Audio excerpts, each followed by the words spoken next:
my parents were both like half hour early to everything. So I admire that. I'm a very early bird myself.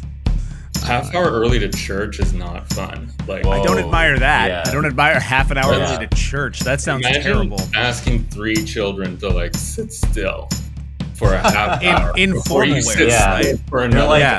I don't even think God is here yet.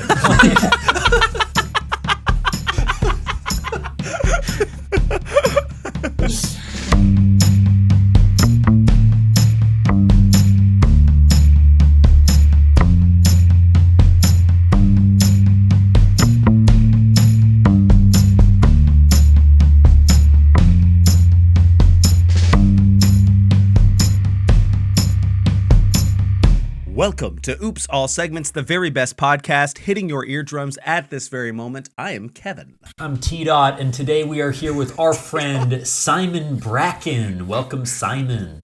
Hey, thanks for having me. T-Dot. T-Dot. That's where Simon is. He is in the T-Dot. That's right. I might be wrong about that, but I Yeah. assume, yeah. No, that's where I am. Is that really your Yeah. nickname, Thomas? Or I'm trying it out this week. We're gonna see Okay. how it fits. How did it land on your kind of sensitive ears there, Simon? I took it like 100% real. I was like, Cool. maybe that's Nice. actually his like show name. Ah. Oh, yeah. We could go by that. Yeah. I mean, I call you T all the time, so it sort of works. Yeah. Yeah. Felt like there was something missing from that, you know? It was like, well, I call it's short for teetotaler as far as I'm concerned. I never touched the stuff. It's actually poison. But we're excited to have Simon here. Yeah. Simon, what a treat. What's going on for you? How are things going? What's happening in the In the life? world of Bracken. Oh my God. I like, when you come back from a holiday, even if the holiday is like, I 2 weeks wish, brother. I never stop working, but Okay. sounds nice. well, I did like a week in Winnipeg and then I came back and it just feels like, oh my God, my life is boring. There is nothing going on. Leaving Winnipeg Yeah. and having the feeling like your life is more boring after is a real. You know it's bad news. Simon sent us an email, and you know it's bad when he's saying, "I'm looking forward to the podcast." That's how Yeah. boring his life has been lately. Never a good That sign. even this seemed like potentially an uptick. Yeah. Yeah. Up next after this is cleaning my fridge. So Oh boy. not a lot going on. The Maslow's hierarchy of needs. To do this podcast yeah. and then clean your fridge. That's beautiful. I get it. What did you do in Winnipeg other than I'll talk a little bit maybe about your role in Antipodes, but what did you do? Anything fun? Do you have a favorite spot that you checked out? So I went to Winnipeg because a friend of mine is in like this very interesting situation where he just moved to Canada from Beijing, where he lived for 8 years, and then he's from the Philippines, and he moved to Canada. He emigrated with his spouse, and then his first job, he got a job in Winnipeg. Oh. So he's like totally like fish out of water, going basically from Beijing to Winnipeg. And Wow. Sure. he's like, That's a big change. yeah. Everybody's all the Winnipeggers that I talked to are like, oh my God, how is he? Like, Is he okay. doing okay? Yeah. He's actually thriving. He loves it. Yeah. All right. He's So rocking it. So I feel the like transition is not so bad, I guess. yeah, two of the Yeah. most populous places in the world. Like there's got to be some overlap there, I right? think Winnipeg is one of the most populous places in the world. It's a bustling hub of industry. No, right? Sort of a large suburb that's sprawled into like a weird sort of town. the industry of government services, yes. Yeah. Wow. A So bustling hub of road work. yeah. Nice. Cool. What's new with you, T? What's going on with Well, you, T dot? I've been keeping up my streak of being unshowered on the show. I don't think I've had a shower before recording in about 20 episodes. Are you can kidding always me? see. You can always tell if you look closely. I got little tufts of hair poking out the sides. Yeah. What's that going on? I roll straight out of bed and into the studio. Right. And yeah, I'm going to keep that streak alive. I do want to talk a little bit about Simon's work in Antipodes. We've talked about the show. It came out a little while ago, but Posters wonderful right here, show. And I felt, I don't know, like I came in just for the dress rehearsal, and personally I was offended by the work that you submitted to What the do you show, mean? Simon, because Simon's just to be clear with the listeners who are uninitiated, Simon played Max over a recording. So we met and I could barely understand him. He submitted like almost unintelligible audio. And so watching it, I was like, this is supposed to be a professional actor. This is supposed to be someone that I've looked up to, that I admire. And like when the 28th minute does a show, it's like, fuck it. I'm going to log into my dial-up and I'll send in a hacked up, broken version of the scene. And so it took me out of it. Well, I was relieved that I couldn't understand what I was saying. That dread of like, oh God, I have to sit here and listen to my own voice. Sure. And in your mind, like you really do imagine these scenarios where someone is going to stand up in the audience and be like, that's terrible. You know what I mean? and who is doing this voice? It's awful. And in this case, it came true, except it happened on a podcast a little bit later. Right. And that is terrible, Simon. I'm trying to stand up and still be in frame and on mic, but tisk. You blew it. Just to be clear, Annie Baker, the playwright, in the script calls for the audio of Max, the character that Simon plays, to be garbled, distorted, and unclear at times. That was not... I don't think she meant that distorted. Thomas. I don't think that's also, what she meant, and you know besmirch the 28th. You're one of the founding members of the theater company. You ought to be ashamed of yourself. Wow. I took 2 theater classes at the University of Manitoba, and the main thing they taught me was that to act is to be heard. And did you only take 2 theater classes? Yeah, I only took 2. I made a big fuss like I was a part of the system, but I took on stage an intro, and that was it. That's what I want to know. Yeah. I audited acting for the camera with my father, but I took on stage and I took intro, and I learned everything there is to know about speaking and being heard. And fucking Lady Bracknell over here didn't exactly take that note. Lady Bracknell, very good. Love that. Oh my, very good. Have you ever been called Lady Bracknell before? I have never. Oh yeah. No. New nickname unlocked. New nickname, new tattoo from my Lady Bracknell. Evan, what's going on with you, man? Well, I've been batched. I've been hatched. I've been Margaret Thatched. I have neoliberal policies now. You've been practicing austerity in your personal life. You are also following the UK elections. Yeah, exactly. Yes. Dude. Exactly. Oh my God. I am tear-pilled. I love the guy. The man is Tony Blair times 10.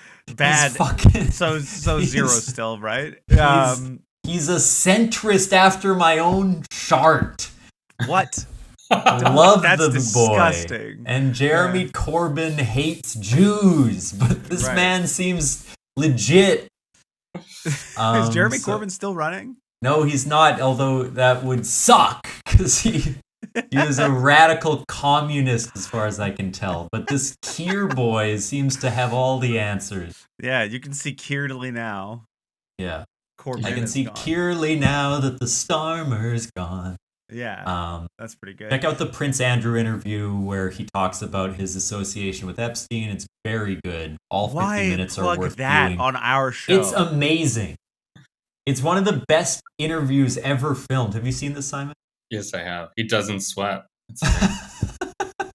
That's the theory, is that it couldn't have been him because he doesn't sweat. and the man who hugged the prostitute, the girl was sweaty. It's just one of those things where someone who has never faced a consequence in their life just has way too much confidence that they can take this interview on and has nothing prepared.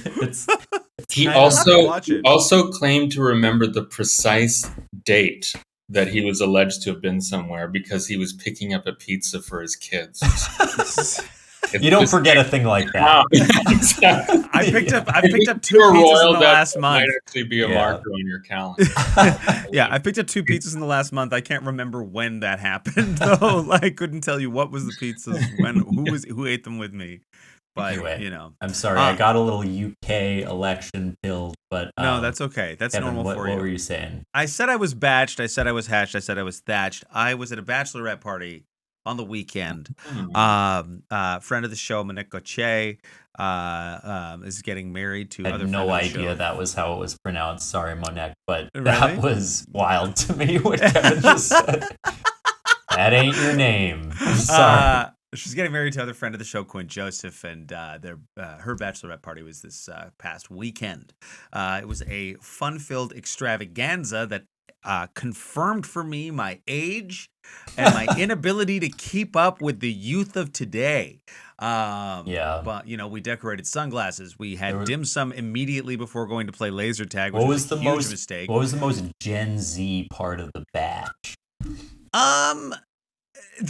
Here's what it was. So when we rented the Airbnb, and there was a very clearly explicit list of things you couldn't do in the Airbnb in a binder that looked very thick, but was actually mostly page protectors that were empty. But on the first 2 pages, there was like a maximum number of people in the Airbnb, as well as it explicitly stated no partying. And we had around the maximum number of people, and it was a bachelorette party. And so the first event on the first evening, or the last event on the first evening, I can't recall, was a disco in the basement that we had put up some foil balloons, some decor, and we're just playing some music. And it wasn't at incredibly loud rates, but there was only about 8 people there. So it wasn't like a huge banger or anything like that, but it was a lot of fun. But I was imagining what would happen if the Airbnb owners came in and were like, oh my God, they're partying. And then were to bear witness to what the quote unquote party was downstairs, because it was just a bunch of like mid-20s to early 20s kids and me. I think there was 1 or 2 people who were in their 30s. And 1 Gen Xer. Yeah. And they were just like, exactly. And they were all just standing around kicking balloons on the floor. Like we looked like a bunch of like neurodivergent kids stimming on the floor, just like kicking around these balloons and like to like medium played disco music. It was a blast, but it was definitely like sort of winner fidget spinner, as it were. Exactly. So that was the vibe. It was good. But no, it was. I also got pampered. I got my nails done. I got a pedicure for the first time in my life. Can we see? Well, I didn't get any color, so it's not interesting at all. I could go through the effort, but you'd just see my feet, and I would hate to show up on feetfinder.com. So it was a nice weekend. Would you really hate that though? Pardon me? Your feet were on Feet Finder. Would you really hate that? I mean, it could actually help the show out, come to think of it. Yeah. Could get some more traction. Yeah. I don't know. I think my feet are hideous, and if somebody liked me ever, I'd be like, "Oh wow, okay." I'm definitely like I'm kind of like a take it or leave it guy when it comes to the whole feet thing. I'm like I find them a little like I get why people are apprehensive. It's more like a hygiene thing for me, but I don't know if I like have like I just don't pay that much attention to my feet. So I'm worried that it's probably the part of my body I'm least aware of. You know that you have like a slight indent under your left arch? What? There's a slight indent under your left arch. Why do you know that I have a slight indent under my left arch? Some would consider it an imperfection, but to me it makes the foot. Does people have this, or Kevin? Kevin has. Oh, okay. I'm starting to understand why you wanted me to put my pedicure. You I just think color or not, it might be intriguing for me to screen cap. Screen cap. No cap. For real. Yeah. Goon sesh incoming. Goon sesh income. Bad, right? I don't want you to. We're talking about Gen Z stuff. What? I'm supposed to say I don't want to see your foot on God? No way. Let's spin the wheel and get this started. It's time to play. Woo! Oh my god. Yes. Don't be a Tommy texter. Thomas must help someone else compose a semi-important or delicate text message. Simon, this is my secret superpower. I'm pretty good at helping people compose a text message. Do you have any important texts you need to send? Any text that you could use a hand with? Hypothetical, maybe. It doesn't need to be sent this moment, but... I want to... So I didn't send a card. I sent a gift to my dad for Father's Day, but now I need like a nice text message for my dad. That's really good. That's really good. That's really good. We could help with that. Yeah. I think Simon was described to me. My dad will be getting. I'll tell you that. Simon was described to me recently as definitely a caller, because I had invited him to be on the show, and he sort of screened my text message, as it were, when I invited him. He left you on red. Yeah, and then he panically called me like 2 days after the invite to apologize, which is genuinely more effort than most of our guests put into the show arriving at all. So, definitely a caller. But I'm glad to hear that we can Simon, help you with text. To really ace this text, I'm going to need to know 3 facts about your dad, and then like the overall mood that you have towards him. Oh my god. The overall mood? Overall mood towards your dad. Thomas is a counselor. This is him training. Is this a passive-aggressive, you weren't there text? That will change a lot of how I compose it. Imagine if he was willing to talk about his problematic relationship with his father over text via this show. I don't have a problem. No, my dad's lovely. Okay. All right. Okay, what do Shout you out Mr. Bracknell. Bracknell. Lord Bracknell. Lord Bracknell. Aside from the inherited wealth and power, he's lovely. Okay, so 3 things you need to know about him. Yeah, three fun facts, interests, little specific details. Specificity is key in a sweet little. Okay, well, my dad's super punctual. Like Kevin was talking about, like being a caller. Like my parents were both like half hour early to everything. So I admire that. I'm a very early bird myself. Half hour early to church is not fun. Like I don't admire that. Yeah. I don't admire half an hour early to church. That sounds terrible. Asking 3 children to like sit still for a half hour in formal ways, right? For another, like, I don't even think God is here yet.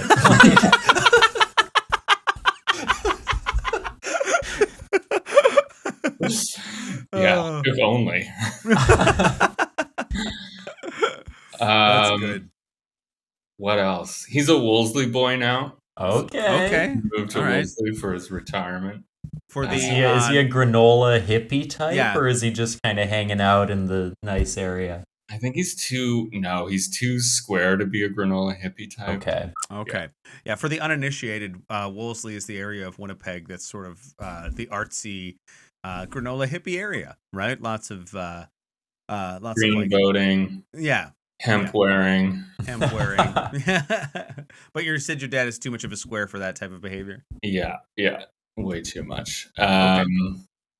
What else? I don't know. Oh God, it's too much. He's American. He's American. Oh, okay. Now I like him. Yeah, Thomas is in now. Okay, we've got the 3 facts and overall mood. What's the vibe you want to give out this Father's Day? I don't know. Mildly appreciative. Let's just put it that way. want to be exuberant. Mildly appreciative. I think that's good. Did you give him the gift already? Have you given him his Father's Day gift? No, it's on its way. Okay, this episode's going to come out after Father's Day's passed. Right. So could you let us know what the gift is? The gift is one of my favorite books. It's called The Rings of Saturn. Okay. And I think he'll dig it. So who's it by? I'm gonna look that up. It's one of your favorite books. You don't know the author. because his real name is, he writes under a pseudonym, but his real name is Max Sebald, and I think the author's name WG. It looks like WG Sebald. That's it. Yeah. I see. Interesting. Oh, cool. Yeah. It's a pseudonym where you only change your first name is an interesting choice. Like if I started writing under like Evan Rambaran, people would probably figure it out pretty quickly. Like, but I guess that works. Is there a pet name that you would like to open with, and maybe one you've never used before, like Hey Blank, sort of a new name for your dad to show a new level of mild appreciation? I think if I even just said "Hey Daddy-O," that would be Daddy-O. That could really change everything. Okay, Hey Daddy-O. So I will say this, Simon. Last time we did this segment on the show, I sent this text message, so no pressure. Okay, no pressure. But if you feel up to it, yeah, let's do a schedule send, and we'll see what happens. So far, not at all, but we'll see. So, hey, Daddy. First of all, you gotta send this text half an hour before Father's Day. You're so like at 11:30 p.m. Hey, Daddy-O. I know this is coming in a bit early, but I learned from the best. Right? That's the opening line. Yes, that's great. I learned from the best. Been thinking about all that you've done for me, and I actually think in the spectrum of mom to dad, you live on the west end, but you are the best end of the spectrum. Whoa. Mom doesn't hold a candle to you. I want to see a 30-gun salute, brackets, you're from America, 30. to my pops. Well, mildly appreciative. I didn't want to go the full. Isn't it 21 is the normal? Oh. Okay, so change that to 19. A 19-gun salute. I hope you know you were the best part of church. That's not great, right? Love, Simon. I don't know if it's good to be the best part of church. Isn't it quite decidedly supposed to be the spirit of the Lord? You made God look like a pile of shit.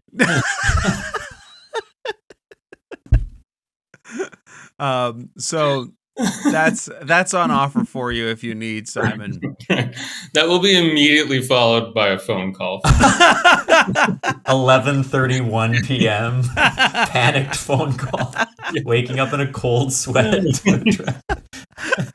Oh, Simon's test. It must be important.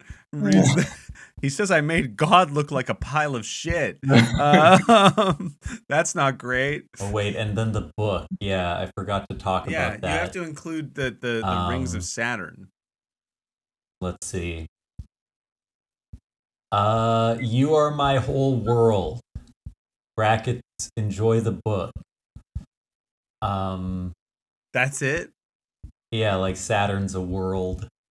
So my God. You said this was your secret superpower? WG stands for would glorify. And then you can go on to sort of glorify your father. Fuck me, man. T. Yeah. It wrote itself, basically. Yeah, I gotcha. Yeah. I think also it's helpful to say, like, obviously this has been a really hard year for me. Whoa. I think just like dropping that in is like I barely got it together to send this text. Like, that is how a quick shorthand to get you sympathy in pretty much any long text. If you obviously it's been a very long year for me. Like, if you say obviously, they can't ask why. if they ask why, it's really disrespectful. Yeah, because you said it was obvious, and yet they have to kind of give you the benefit of the doubt, as it were. I think that's great. Obviously, it's been a very hard year for me. That's something. But today is not calling me. He's gonna call like my siblings, all my friends. Like, what's going on with Simon? Yeah. What's wrong with Lady Bracknell? Today is not the day to get into it, but I've been in a dark place. But it's really all about you, Daddy-O. Yeah, I don't want to make this about me, but boy, has it been a tricky year. There were days where I could hardly get out of bed. But I wanted to make sure I did today to send you this text because you're so fucking punctual.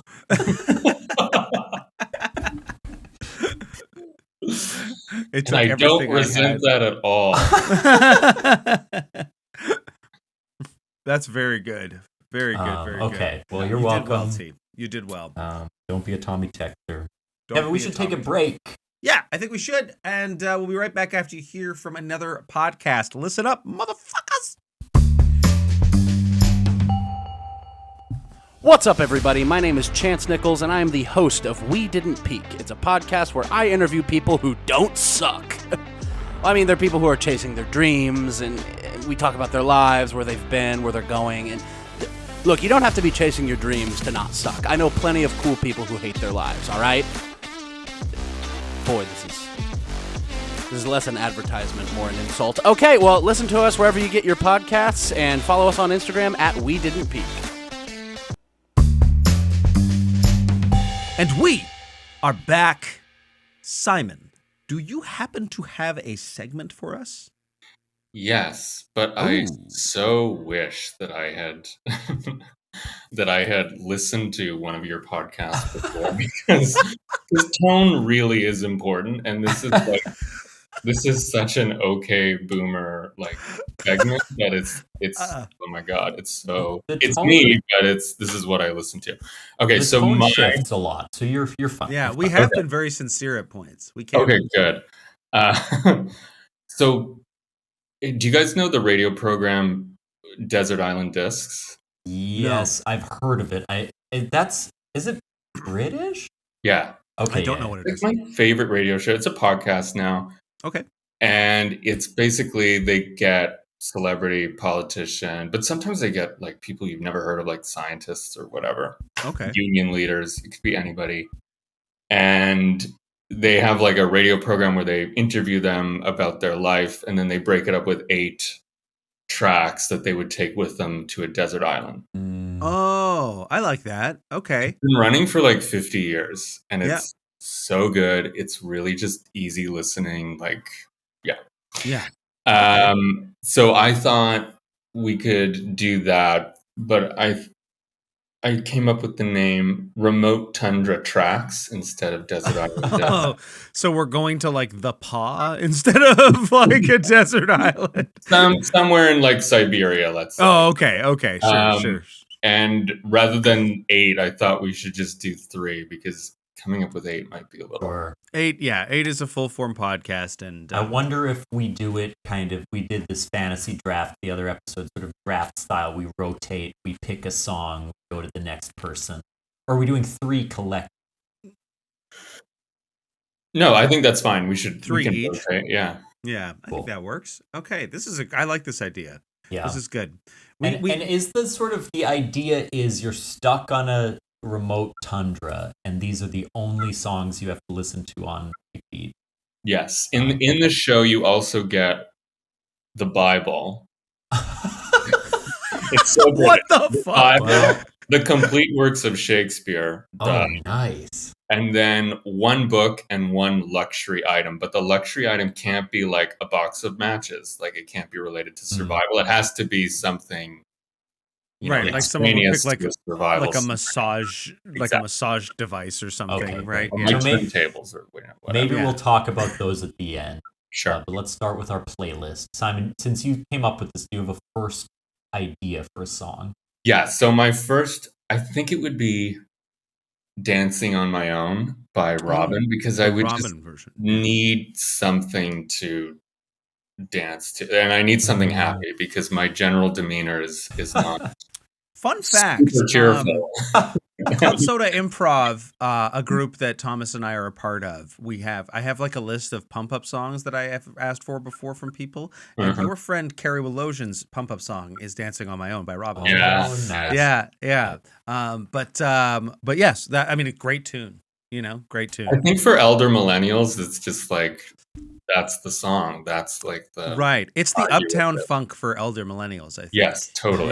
Yeah. I think that's what it is. And interestingly, kind of had like I would say like floated under the radar for like a decade after. Like a lot of songs that are that big, I feel like they kind of you constantly hear them on like if it's not on the top pop station, it'll be on like the contemporary station or something like that. But for some reason, that song, despite its like, it kind of had a resurgence like relatively recently. I think someone made like a very emotional, sad cover, and then it sort of had like a resurgence. Go to any open mic anywhere, and someone's going to sing a slow, sad acoustic version. I'm in the corner, exactly, watching you kiss, Kevin. It can't be a KR song. I can't pick my own music. That would drive me crazy if I only had my own songs to listen to, just constantly picking apart my like most critically unproven tracks. I think I would have to go with Queens of the Stone Age, "Make It With You." No idea that you like Queens of the Stone Age. There's a specific era. I like a few Queens of the Stone Age songs, but I like Eric Vulgaris, which is an album of theirs, which was somewhat produced by Trent Reznor from Nine Inch Nails. But I also like some of their earlier stuff and a bit of their more recent stuff too. They're a great band.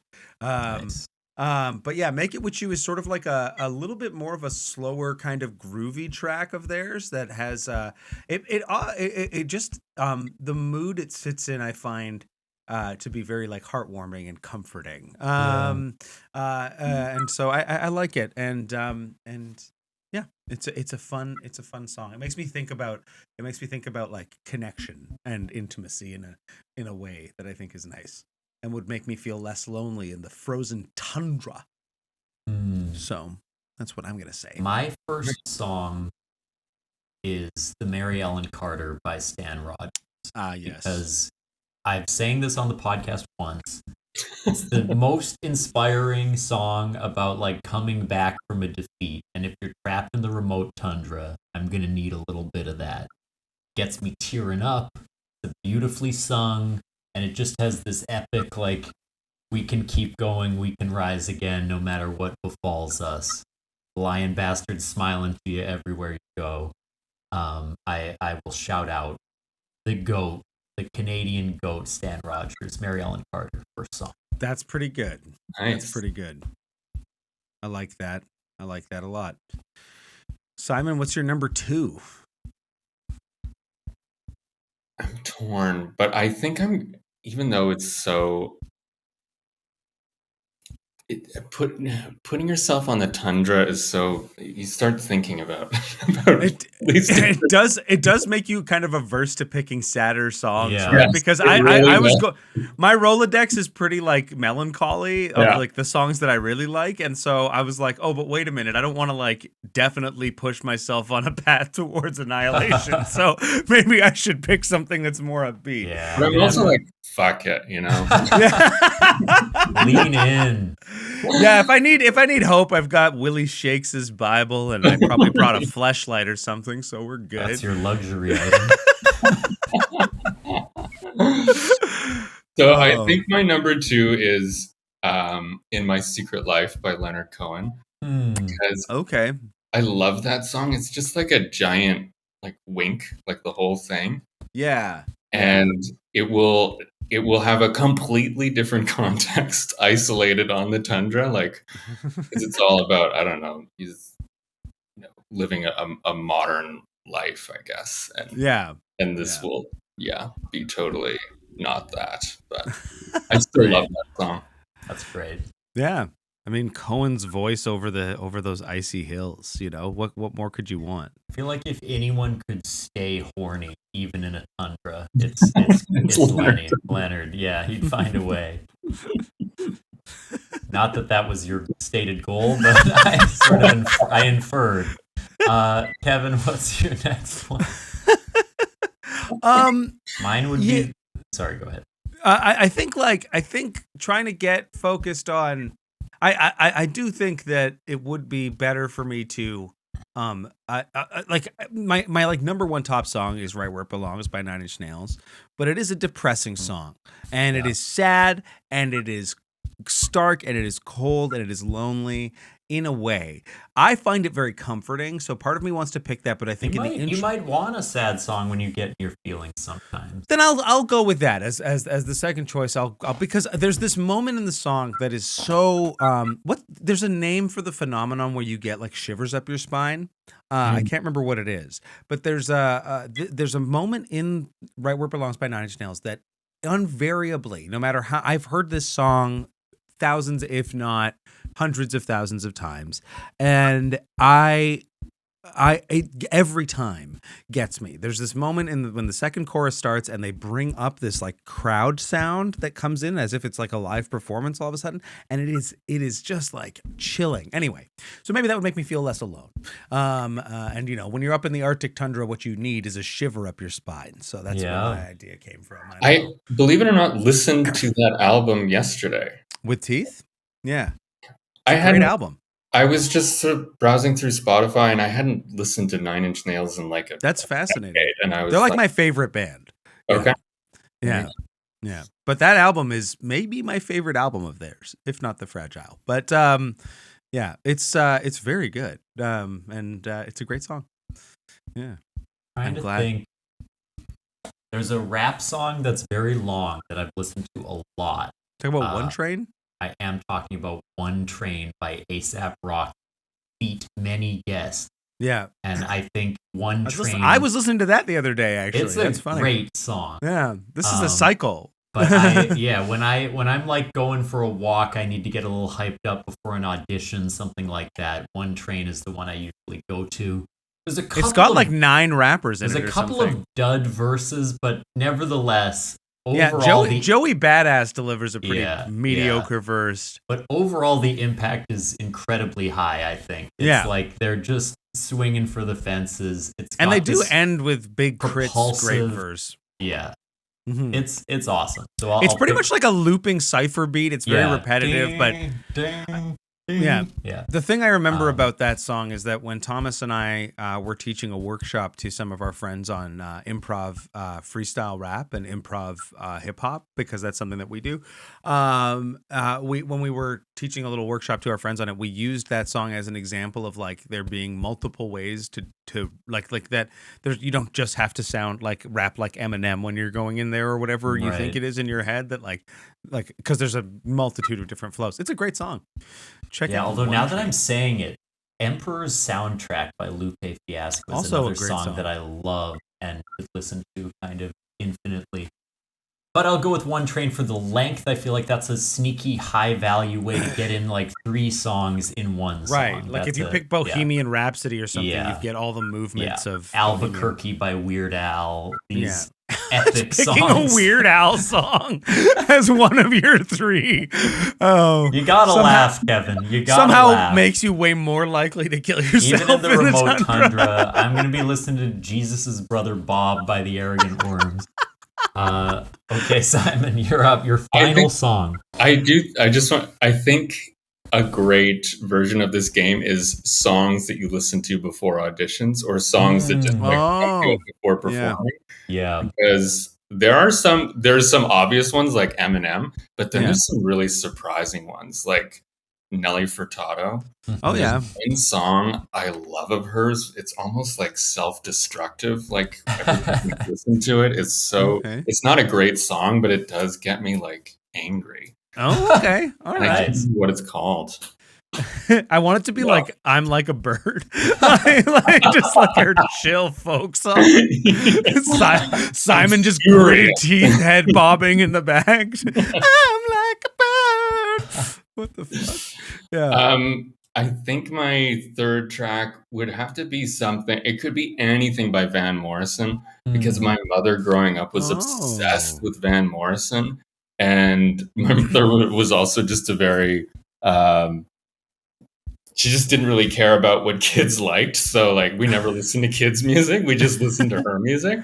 So Van Morrison was like the soundtrack to my childhood. I guess I would choose. I could choose any of them. But Did You Get Healed has like a good jazzy up tempo, which I'm not well acquainted with Van Morrison, unfortunately. I don't know if you need to be, but no, I mean that sounds fun. It sounds good. You love.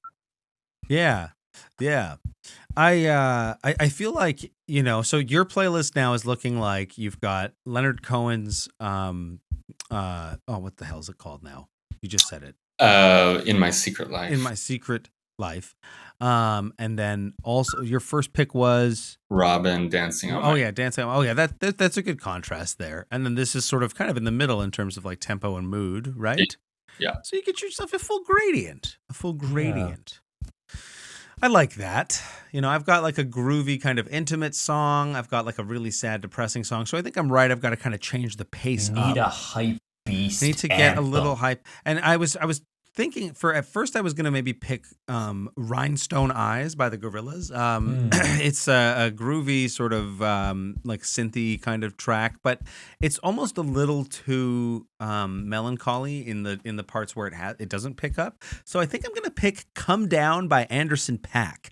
Anderson .Paak is a sort of R&B, like I guess hip hop artist, but he's signed to Dr. Dre's record label, but Come Down's maybe one of his biggest songs.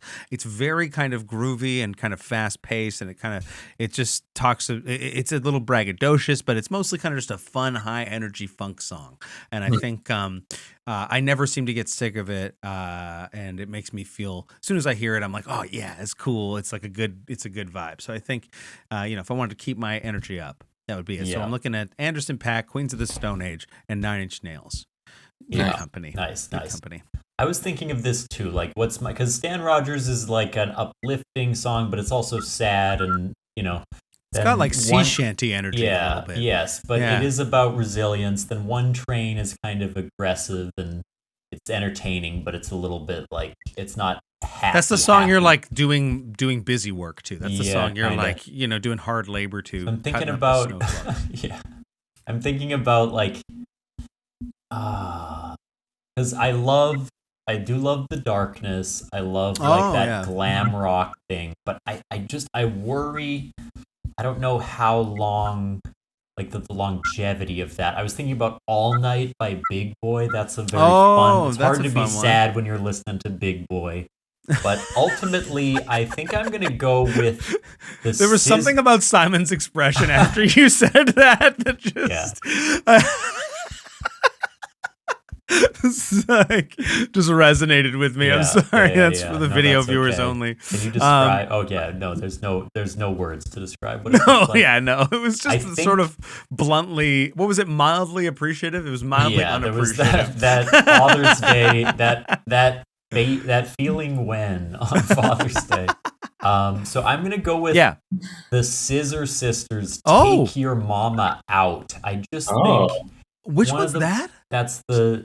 Take your mama out all night, she'll show you what it's all about. Oh, yeah. We're getting jacked up on some cheap champagne. This is just kick ass, man. Yeah, they're just like, you can't be in a bad mood listening to that song. No, It's great. And speaking of songs, that probably came out around the same time as the Robin song. Yeah. But that song I hear every time I'm in Walmart, I hear that. Oh, really? Yes. Yeah, I love it. It's a really good song, actually. Yeah, it's the rollback anthem. Yeah. Okay, so we've got our picks. Anything left to decide on the Tundra, or are we wrapping up the segment there? I'm curious as to if we all know what our luxury item would be. Yeah.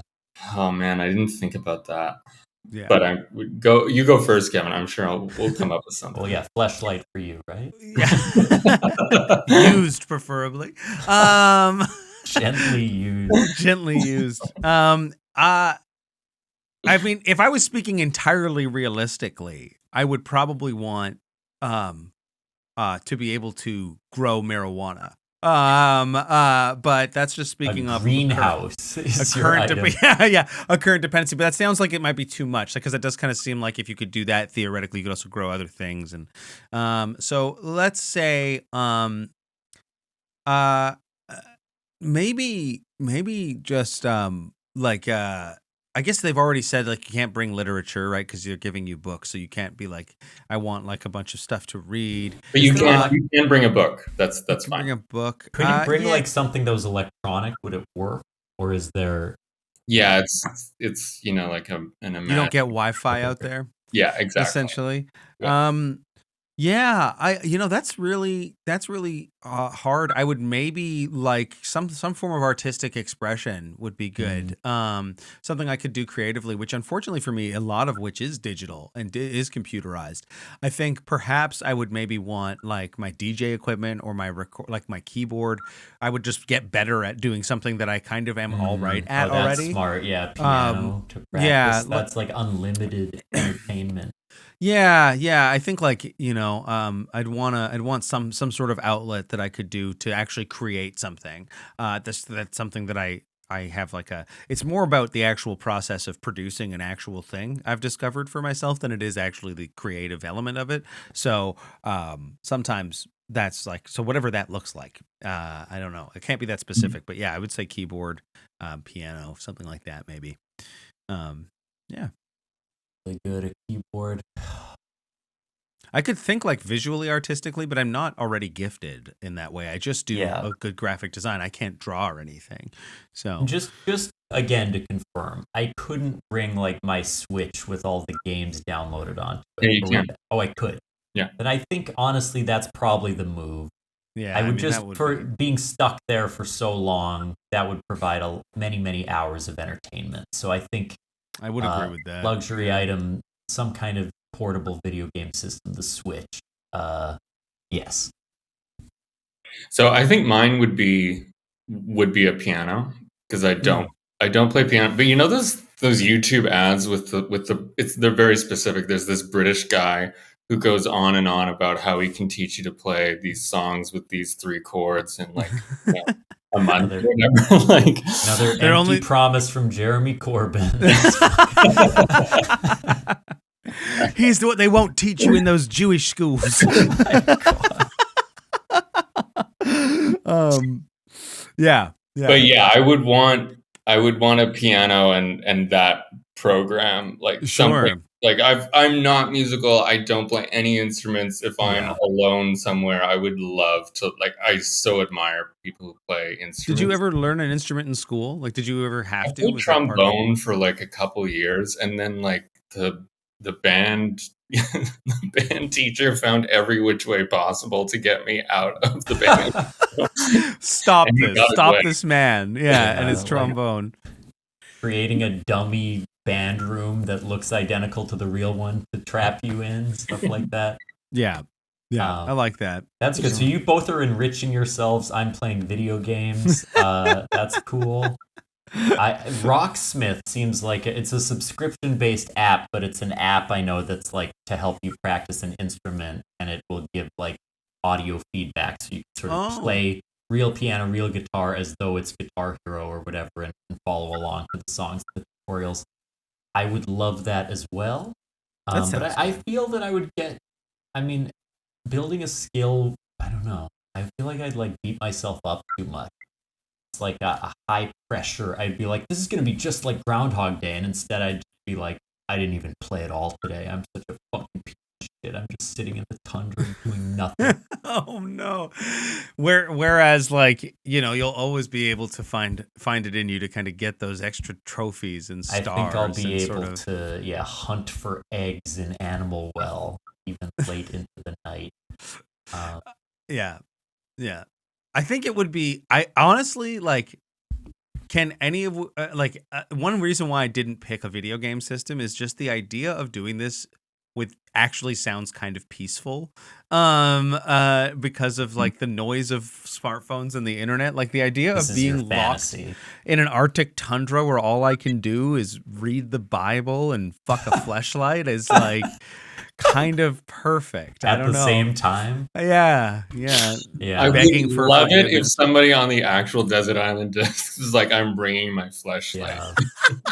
And King Solomon split the pussy in half, and that is Jesus Christ. Yeah, Simon, what was the tone you were worried about us maintaining throughout the show? What was that? This is a 2-segment episode, y'all. We're done. Yeah, we're on our way out. Simon, do you have anything coming up that you want to point people towards? No. That's fine. That's totally fine. If you're listening at home, here's what you do. If you're in Winnipeg and you're going to be in Winnipeg in the late parts of July, you'll be able to see me. You'll be able to see tons of guests from the show. You'll be able to see Thomas.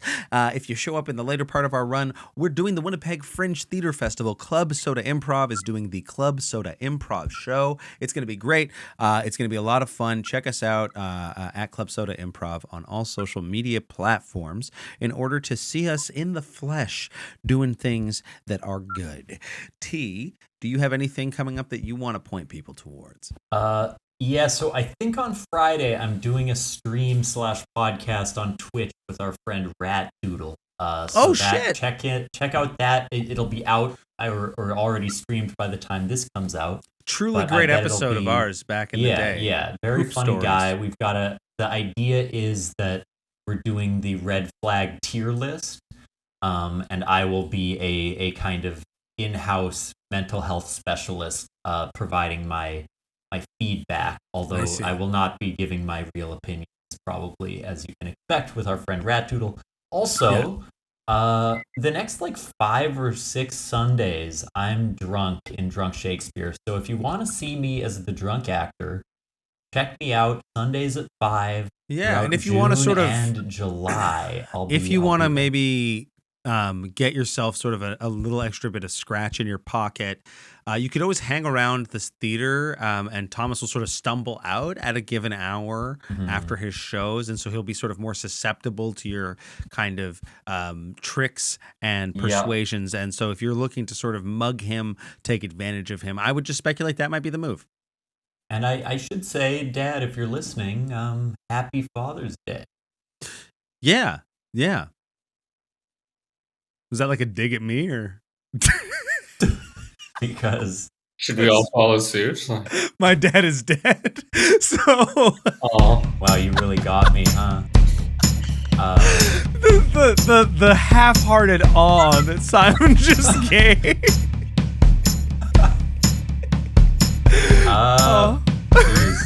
Well, it was sincere. Yeah, well, thank you. Thank you for being mildly appreciative of my grief. I'm sorry. Thanks for listening, everybody. See you later.